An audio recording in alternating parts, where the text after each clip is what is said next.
Every day is a new opportunity to learn and act. Welcome to the Good Start.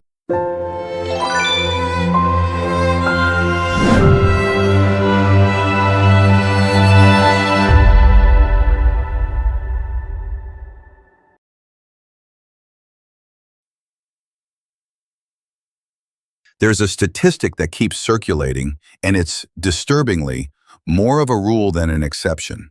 92% of people who set out to make a change, whether it's losing weight, starting a business, learning a new skill, fail. Yes, 92%. You heard that right. And for years we've been told that the reason we fail is because we lack willpower, commitment, or simply courage. We've been told it's our fault, that we're just too weak, that we lack the spark that makes winners. But what if I told you, Lucas, that this is all a lie? What if the problem isn't us failing, but rather the system that's been sold to us? What if we've been conditioned to fail even before we began, simply because we don't truly understand what persistence really is? We think it's all about forcing ourselves, pushing harder, but it's a trap. A trap? So you're saying this whole idea of persistence, of willpower is, what, some kind of conspiracy? I'm willing to listen, but this sounds a bit far-fetched. Tell me, Amelia, what is the nature of this trap, this hidden contract we've supposedly signed? It's not a conspiracy, Lucas. It's much more subtle than that. Everyone talks about persevering, about never giving up.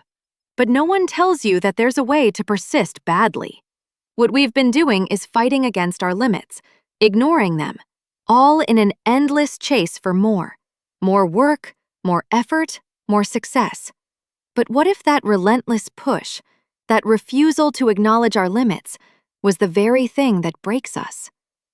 This blind persistence, it is a psychological contract designed to demand more than you can possibly give. Wait a minute. Are you telling me that the problem is not pushing hard enough, but actually pushing too much? That sounds insane. If I don't fight, if I don't work hard, I won't reach my goals. Where is the evidence for this radical claim? I'm not telling you to give up, Lucas. I'm telling you to understand that blind persistence is what's breaking you. Every time you push yourself beyond your limits, you're draining your energy. It's like you're playing a game where, every turn, you're betting more, risking more. This contract you signed it from the start, and it lied to you. It promised you victory through exhaustion, but it delivers only the fall. You see, Lucas, all this time, you thought failure was related to a lack of system, strategy, or technique. But the truth is, your failure and the failure of millions of others doesn't come from a lack of persistence. On the contrary, it comes from too much of it. Excessive persistence is the problem. You've been trapped in this invisible contract, a contract you signed, knowingly or unknowingly, to keep pushing, to keep forcing yourself until you crash. Hold on. Are you saying it's too much persistence that's making me fail? I'm getting lost here. If I don't fight hard enough, if I don't work harder, I'm never going to make it. Explain the mechanism. How does pushing myself hard for my English studies actually make me worse? It's not that you don't want it bad enough. It's that you've been making a deal with the wrong system. That constant push, it leads straight into burnout. When your energy stores are depleted, your brain enters survival mode. It rejects new information, new English vocabulary, new grammar rules. The effort you put in becomes wasted effort because your brain simply cannot consolidate the learning. You thought you were working hard, but you were just signing the contract for exhaustion. So you're saying that it's not about not wanting it enough, but about pushing too much too hard? And that excessive effort actively blocks the learning process? That's the real science behind the 92%? Exactly. And here's the kicker. When you keep pushing past your limits, you're not creating the life you want. You're creating a life of burnout. It's not failure because you didn't try hard enough. It's failure because the system you were using is designed to burn you out. That constant guilt, that feeling of not being enough, is the signature on the contract. Burnout. You mean that feeling of complete, soul-crushing exhaustion, like your goals, your English fluency, everything is falling apart, but you're still trying to push forward anyway, just out of sheer habit? Exactly. And here's the thing. It's not just your problem. It's the world's problem. But you've been taught to ignore it, to push through, to work harder. But what if? What if that's exactly why you're failing? The system relies on your shame to keep you pushing past the point of learning. So the problem isn't the lack of time, it's not the lack of energy. It's this invisible enemy you call false hope syndrome, and its relentless accomplice, burnout. Yes, Lucas. The false hope syndrome. It's that illusion where you believe anything is possible, where you think that by just believing in it hard enough, you'll reach your goals. But that's not how life works. The problem is that your expectations are too high. Your actions can never keep up. And that's when burnout hits. It's not about willpower. It's about unrealistic expectations. You set a goal to study English for 3 hours a day, fail once, feel guilt, and quit. So all this time, I've been fighting a lie? The system set me up to fail, thinking that persistence alone would get me where I wanted to be. And now I'm burned out because I set a goal that was physically unsustainable? Exactly. The enemy is invisible. You can't see it, but it's there. It's in every motivational speech, in every never give up mantra that only pushes you further into exhaustion. It's not leading to failure, it's leading to burnout. It's the false belief that you must be intense to be successful. So, how do we fight back?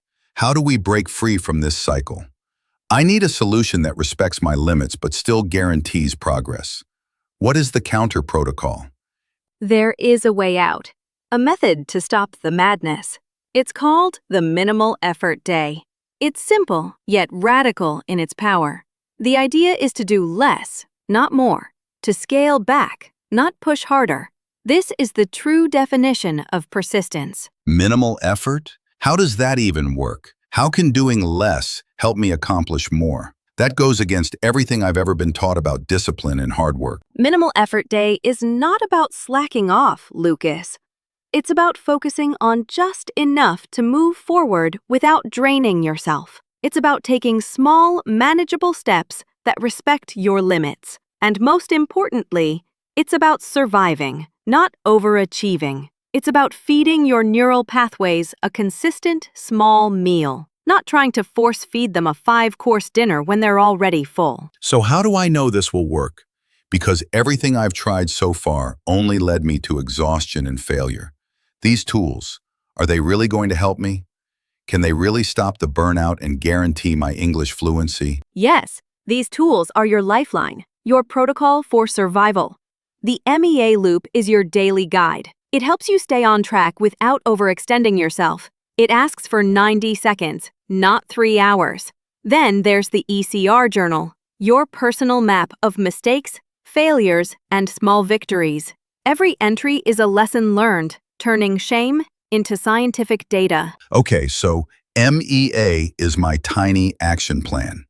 ECR Journal helps me map the lessons. And Plan B, what exactly is the Plan B in this new system? It sounds like a secret escape route. The Plan B is the most crucial tool, Lucas. It's your emergency protocol. The moment you sense burnout creeping in, the moment you miss a study session, you switch to Plan B. It doesn't mean you give up. It means you've got a lifeline, and you're using it to save yourself from becoming one of the 92%. Plan B is 90 seconds of reading one English headline. That's it. So it's not about fighting my exhaustion. It's about outsmarting the system. I don't need to fight harder. I need to fight smarter by establishing a minimum floor that is impossible to fail. There's one final test, Lucas. One last challenge. The 7-day sprint. This is your mission to test everything you've learned. It's 7 days to put the MEA, the ECR, and your Plan B into action. It's not just a sprint, Lucas. It's a race against the part of you that wants to quit. We've shown you the science. We've shown you the tools. Now, the 92% statistic is waiting for your final answer. Will you prove that the system they sold you was a lie? Or will you fall back into the contract of exhaustion? I accept the mission. I refuse to sign that contract again. I will break the cycle. But Amelia, what happens after the 7 days? What is the secret if I succeed? What is the final reward? The secret, Lucas, is not in the reward. The secret is that the 92% statistic will cease to exist for you. You will have literally rewired your brain. You will have proven, irrevocably, that persistence is not willpower. It is a protocol. But there's a catch, Lucas. The real reward is that you won't need to ask for motivation ever again. I understand. Let the protocol begin. Then let's begin. Your first action. Post your Plan B to get feedback on your routine. Like this episode for the downloadable 7-day sprint PDF. Subscribe for episode 3 and turn on the bell because next week we deploy the Daily Expressions Kit. And before we let you go, thank you for trusting us with your journey. We are so proud to have you as part of our Good Start community. Always remember, every day is a fresh opportunity to win. I'm Amelia. We appreciate every moment you spend learning with us. Keep learning, keep growing, and we'll see you next time. And one last thing before you go, please like, comment, and share this episode. I'm Lucas. Like and subscribe.